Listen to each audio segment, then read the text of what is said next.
Salut tout le monde et bienvenue sur cette nouvelle vidéo.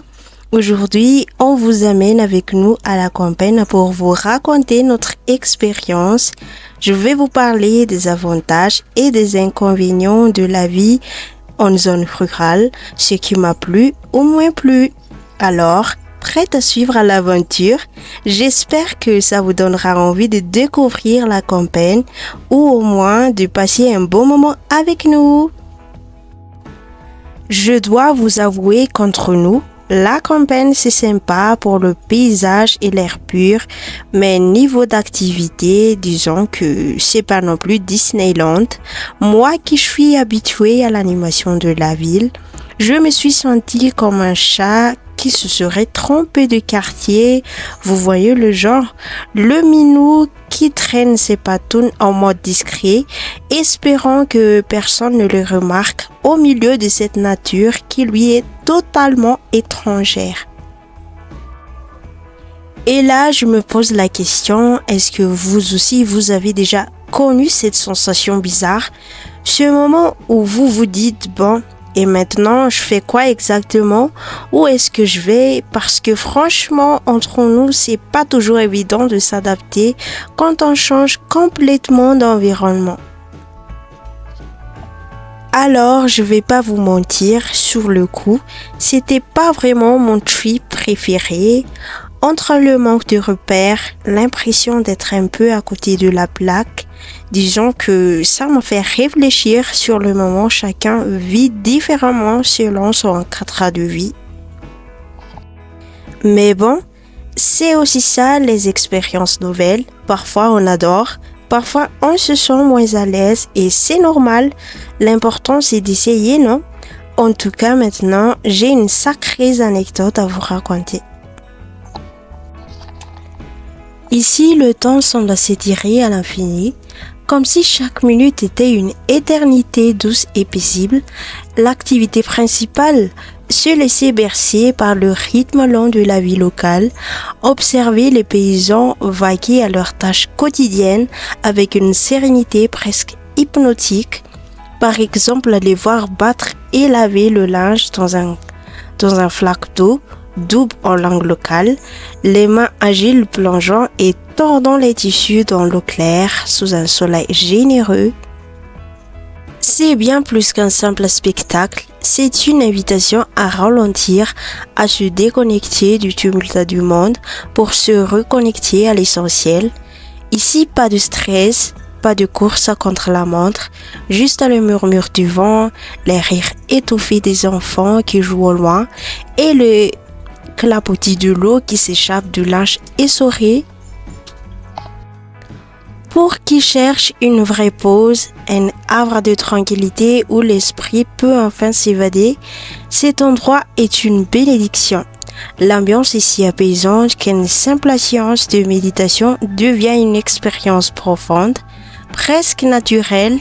Le calme y est roi, enveloppant chaque visiteur d'une douce torpeur, comme si le monde extérieur n'existait plus.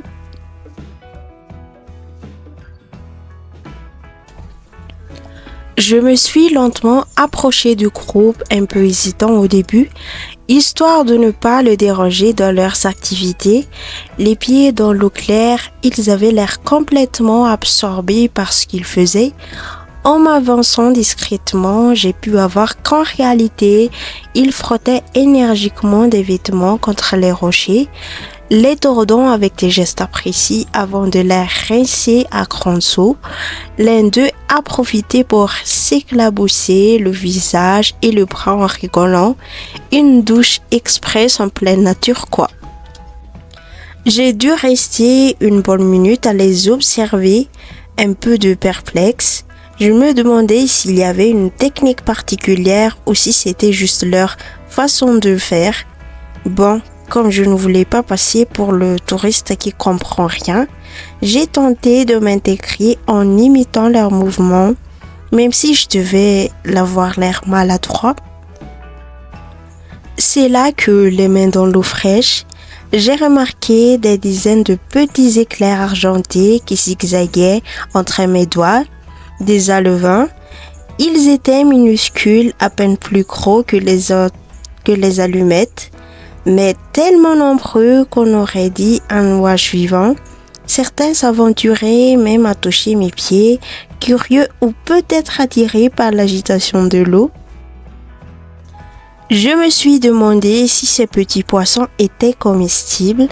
À la campagne, j'ai déjà vu des gens faire frire des trucs pareils pour en faire des beignets croustillants, mais là, franchement, avec leur taille, il en aurait fallu une certaine pour remplir une assiette. D'un autre côté, leur présence en masse devrait bien servir à quelque chose. Peut-être que les locaux les utilisaient comme appât ou que c'était signe de Hossein. Au final, même si je n'ai pas tout compris sur le coup, c'était hyper intéressant à observer. Entre le ligne qui sèche sur le buisson, les éclats de rire et ce balai de poissons, c'était un vrai spectacle à vivant. La nature, ça réserve toujours des surprises quand on prend le temps de regarder. Ce petit poisson doré là, ici à Madagascar, on appelle ça du tilapia ou juste lapia pour les intimes. Ouais, il est encore petit mais crois-moi, c'est le meilleur de tous. Franchement, il n'y a rien qui bat ce poisson-là, que ce soit en grillade, en sauce ou même en friture. T'en mets un don dans ton assiette et c'est le paradis. Est-ce que vous êtes comme moi? Parce que moi, quand je vois ces petits poissons trop mignons, je suis incapable de les manger, sérieux. Regardez-moi ces petits yeux, ces écailles qui brillent. Non, mais c'est trop chou. J'ai l'impression de commettre un crime si j'y touche.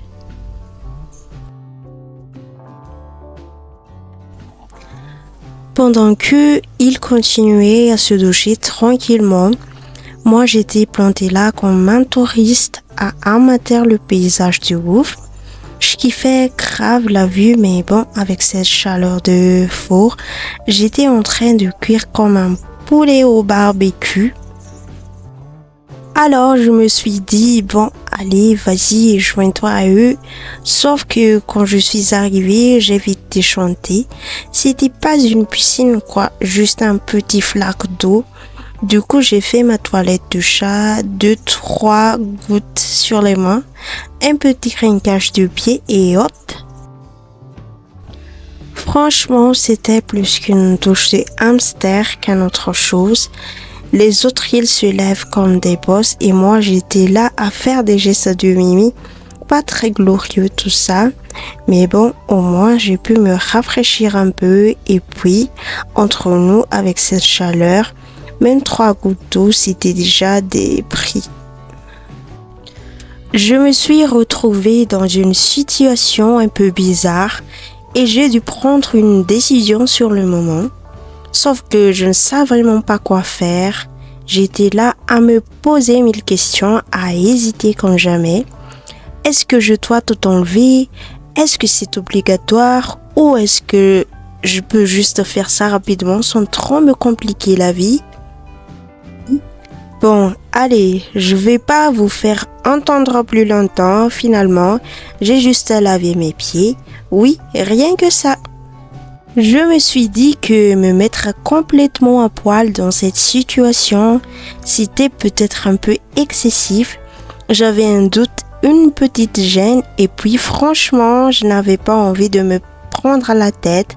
Alors, j'ai opté pour la solution la plus simple et la plus rapide. Maintenant, je me demande, est-ce que j'ai bien fait? Et vous auriez fait comment? Je suis super curieuse de savoir ce que vous en pensez, surtout vous les filles. Est-ce que vous auriez tout enlevé sans hésiter? Est-ce que vous auriez fait comme moi en vous disant que c'était suffisant? Ou alors, est-ce que vous auriez carrément trouvé une troisième option à laquelle je n'ai même pas pensé? Dites-moi tout en commentaire. Racontez-moi vos expériences, vos petites astuces, vos hésitations, parce que là, je me sens un peu seule dans mon dilemme et j'ai vraiment envie d'avoir vos avis. Bon, là, ça dépasse les limites du ridicule. Je suis toujours plantée là, les pieds dans cette flaque d'eau tiède qui ressemble plus à une mare après la pluie qu'à une vraie douche. Le savon a glissé, bien sûr, et il nage paresseusement autour de mes chevilles, comme un petit radeau en détresse. Putain, mais comment je suis arrivée là? Je me penche un peu pour rattraper le savon, mais du coup, ma manche trempée dans l'eau, super. Maintenant, j'ai un bras mouillé en plus des pieds. Faut vraiment que je me décide là. Je reste profondément intriguée par cette communauté qui a hérité l'utilisation des flaques d'eau stagnantes en véritable art de vivre. Leurs approches de l'hygiène personnelle, si éloignées de nos standards modernes, méritent qu'on s'y attarde longuement. Je dois l'avouer que leur façon de voir les choses me laisse perplexe. Pour eux, partager la même flaque d'eau pour toute la famille, c'est aussi normal que de respirer. Moi, chaque fois que j'y pense, j'ai des frissons. Pourtant, ils sont convaincus que c'est la meilleure façon de le faire. Leur raisonnement tourne autour de 3 idées fixes: économiser l'eau, respecter la tradition et faire confiance au pouvoir magique du savon. Pourquoi gaspiller, me disent-ils avec un grand sourire, comme si j'étais folle de vouloir de l'eau fraîche chaque jour. Ce qui me sidère, c'est leur capacité à ignorer ce qui crève les yeux. Cette eau devient de plus en plus trouble, de plus en plus douteuse, et pour eux, c'est juste la preuve que ça fonctionne bien. Ce qui me trouble le plus, c'est leur bonne santé. Aucun rhume, aucune gastro, rien. Comment est-ce possible? Soit leur système immunitaire est en acier, soit il y a quelque chose que je ne comprends pas. Les anciens en particulier semblent intouchables. De mon temps, on faisait comme ça et on vivait vieux, racontent-ils avec fierté. Les plus jeunes, eux, commencent à poser des questions, mais personne n'ose vraiment remettre en cause la tradition. Je reste partagée. D'un côté, je ne peux m'empêcher d'admirer leur sobriété et leur respect des ressources. De l'autre, quand je vois un gamin boire la tasse dans cette eau qui a déjà servi à toute la famille, j'ai envie de hurler. Peut-être que la vérité est quelque part entre leurs habitudes et nos normes d'hygiène modernes.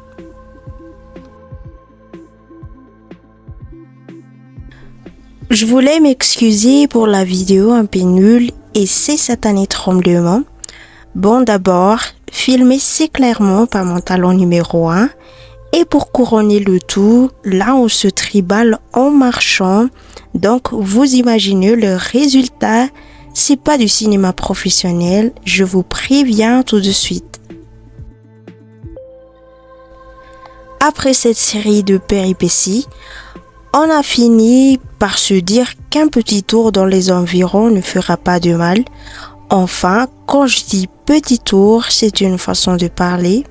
En réalité, on était surtout à la recherche désespérée d'une prise ou d'un moyen de recharger nos téléphones parce que le lendemain matin, c'était déjà le retour à la maison et un portable mort, ça complique toujours les choses. Alors là, je vais vous avouer un truc. Moi et la marche à pied, ça a toujours été une relation compliquée. Disons que si on devait se noter sur 10, je pense qu'on se mettrait un gentil 3 sur 10, grand maximum. Mais bon, quand ta batterie affiche 1% et que tu sais que demain tu vas devoir retrouver ton chemin, les principes, tu les oublies vite. C'est comme ça que je me suis retrouvée à arpenter je ne sais pas combien de routes, de chemins et de ruelles pendant ce qui m'a semblé être une éternité. À la louche, je dirais au moins 5 bons kilomètres, peut-être même 6, qui sait. Le pire, c'est que je cherchais spécifiquement des gens qui possèdent des panneaux solaires. Bref, une vraie quête de Graal version 21e siècle. Et quand j'y repense, c'est presque drôle. De nos jours, on est capable d'envoyer des tweets depuis l'autre bout du monde, mais dès que la batterie flanche, on se retrouve à faire du trekking urbain comme des explorateurs de temps modernes.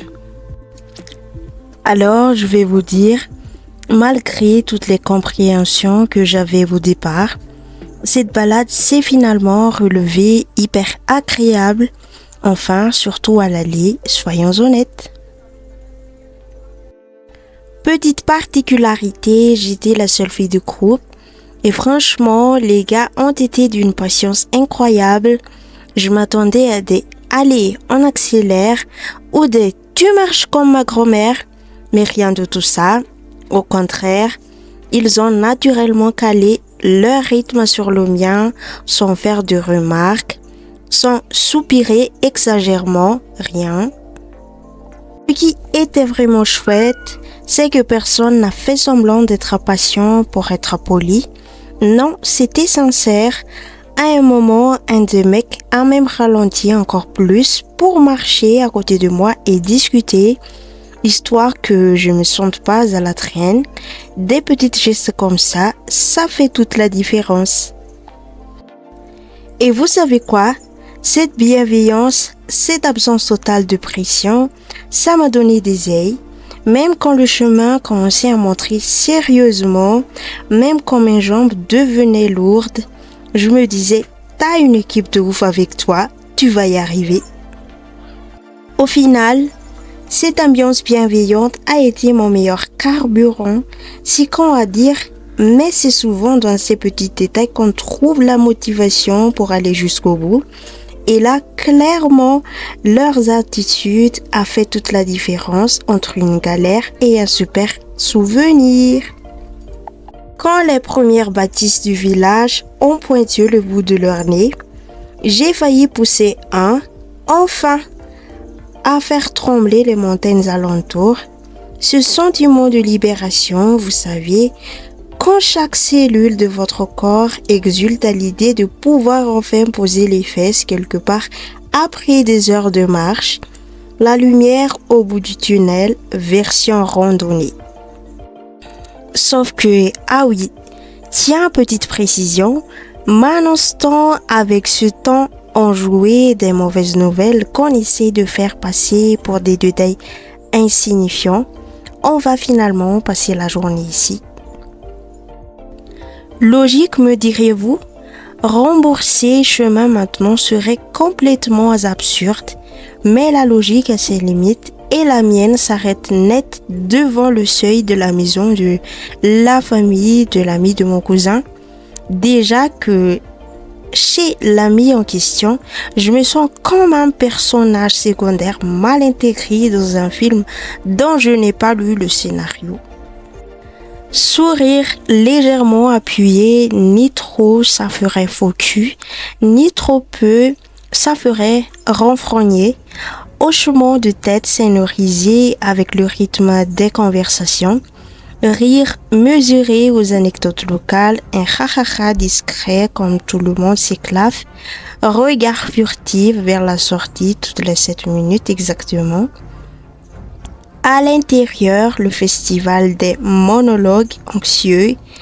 Est-ce que je devrais proposer d'aider en cuisine? Pourquoi ai-je choisi ce pull aujourd'hui? Si je sors mon téléphone, est-ce que ça va paraître impoli? Cet inconnu qui me parle depuis 5 minutes, c'est le frère, le voisin ou le médecin de la famille? Allez, c'est déjà la fin de cette vidéo. Je ne sais pas trop ce que fabrique cette personne dans le buisson, mais c'est sur cette image un peu mystérieuse que je vous quitte. N'oublie pas de faire un tour sur notre site vanillissime.com pour découvrir nos produits et pourquoi pas passer commande. Si vous avez regardé jusqu'au bout, abonnez-vous à notre chaîne, likez, commentez et surtout, activez la petite cloche pour ne rien rater. Prenez soin de vous et à très vite!